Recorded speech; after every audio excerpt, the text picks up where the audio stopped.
Hello बच्चों, let's see this question. This question says which of following statements are correct? A. Delta H is negative for exothermic reaction.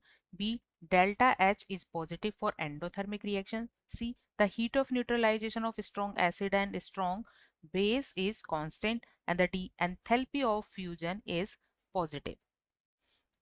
की concept for this question is energy change. जितने भी तरह के physical या chemical processes होते हैं, इन processes के दौरान एनर्जी में चेंजेस होते हैं। इट मीन्स किसी प्रोसेस के लिए एनर्जी एब्जॉर्ब की जा सकती है या एनर्जी रिलीज की जाती है। So these are associate with energy changes.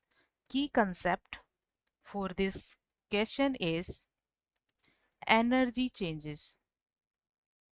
Energy changes or enthalpy changes take place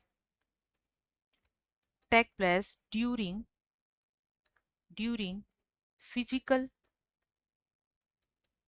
and chemical processes and chemical processes। Physical और केमिकल प्रोसेस जब होते हैं तो एनर्जी चेंजेस होते हैं या एंथैल्पी चेंजेस होते हैं। ये चेंज पॉजिटिव या नेगेटिव हो सकते हैं,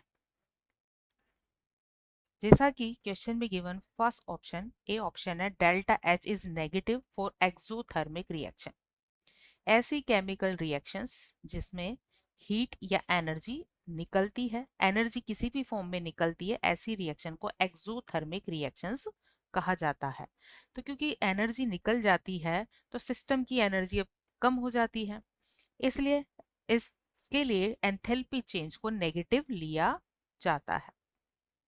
फॉर एग्जाम्पल, जब कार्बन एंड ऑक्सीजन की रिएक्शन होती है तो CO2 फॉर्म होता है और साथ में यहाँ एनर्जी लिबरेट होती है। एनर्जी लिबरेट होती है in form of heat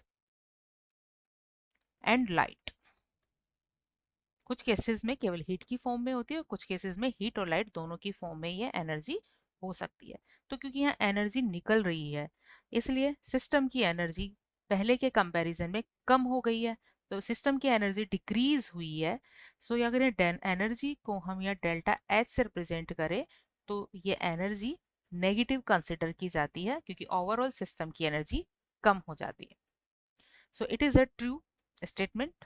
and in B, delta H is positive for endothermic reaction। Endothermic reaction ऐसी रिएक्शंस होती है जिसमें रिएक्टेंट हीट एब्जॉर्ब करते हैं, एनर्जी एब्जॉर्ब करते हैं, देन प्रोडक्ट का फॉर्मेशन होता है।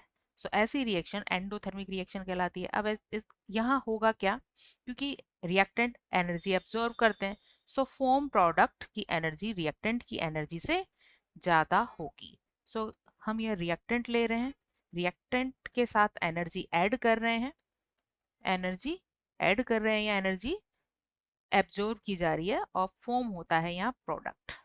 तो सिंपली हम कह सकते हैं कि energy of product is greater than energy of reactant. तो ये एनर्जी यहाँ एब्जॉर्ब हुई और प्रोडक्ट की एनर्जी बढ़ गई। तो ऐसे कंडीशन में सिस्टम की एनर्जी बढ़ी है, तो यहाँ पर हम डेल्टा एच को पॉजिटिव लेते हैं क्योंकि हमने ऐड की है। So this is also correct, and the C is the heat of neutralization of strong acid and strong base is constant। strong acid and strong base completely ionize हो जाते हैं। ये क्या है, ये है strong acid। ये लिया है हमने strong acid और ये लिया है strong base। strong बेस ये क्या होता है, कंप्लीटली आयनाइज हो जाते हैं। अब क्योंकि कंप्लीटली आयनाइज हो जाते हैं तो उनके HNOH माइनस, एसिड क्या देते हैं H प्लस, और बेस क्या देते हैं OH minus in aqueous solution. तो इनके HNOH कंबाइंड होकर H2O बना लेते हैं और साथ में फॉर्म होता है सॉल्ट। इस तरह का सॉल्ट या फॉर्म हो जाता है। तो क्योंकि जब ये वाटर का फॉर्मेशन होता है तो यहाँ बॉन्डिंग होती है और बॉन्डिंग में एनर्जी रिलीज होती है। सो न्यूट्रलाइजेशन प्रोसेस में रिलीज एनर्जी को न्यूट्रलाइजेशन एनर्जी कहा जाता है। और स्ट्रॉन्ग एसिड और बेस के केस में ये कांस्टेंट होती है क्योंकि स्ट्रॉन्ग एसिड बेस का कंप्लीट आयनाइजेशन हो जाता है और सभी H plus and OH minus ions combine होकर वाटर मॉलिक्यूल फॉर्म करते हैं। तो लिबरेट एनर्जी, यहाँ जो हीट ऑफ न्यूट्रलाइजेशन होती है वो होती है constant.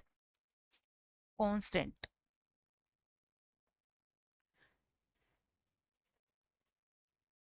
And the D option, the enthalpy of fusion is positive. D, enthalpy of fusion. Fusion means किसी सब्सटेंस का सॉलिड से लिक्विड में कन्वर्जन कहलाता है फ्यूजन। सॉलिड से लिक्विड में कन्वर्जन कहलाता है फ्यूजन। किसी भी सॉलिड में कांस्टेंट पार्टिकल्स के बिटवीन बहुत ज़्यादा अट्रैक्शन होता है। इस अट्रैक्शन को ब्रेक करने के लिए क्या चाहिए? एनर्जी चाहिए। और जब इसे एनर्जी प्रोवाइड की जाती है तो अट्रैक्शन ब्रेक होता है और ये लिक्विड में कन्वर्ट हो जाता है। तो सॉलिड के साथ यहाँ दी जाती है एनर्जी, जिससे ये लिक्विड में कन्वर्ट हो जाता है।